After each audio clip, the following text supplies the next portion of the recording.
တော့နောက်တစ်ပွဲပေါ့နော်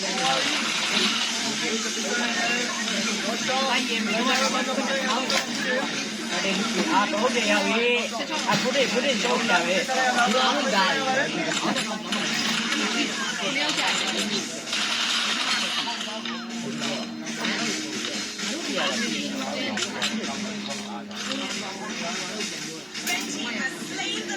ကဲကိုယ်လည်းရောက်လေတန်တယ်ကိုယူပြသွားတာလ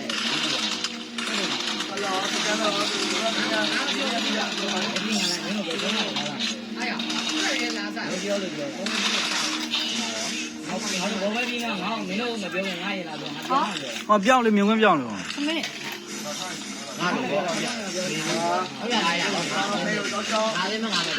ပေါ်ရငါ့ကိုပြောင်းလာတယ်ဒီမှာပေါ်ရုံးနေတာငါလည်းတိတူတဲ့အားကောင်းလို့ပဲဟိုဒီနေ့ဒီမှာအားကောင်းတယ်ဒီလိုပါလေဒီလိုပါပြောတော့ရဲ့ကြည့်တယ်ကွာအားနေအဲ့ဒါဘာမှမရဘူး။ဘာသာပိုင်ဝါလာအမွေးတာဒီလို။အားနေဒီလို။ မင်းတို့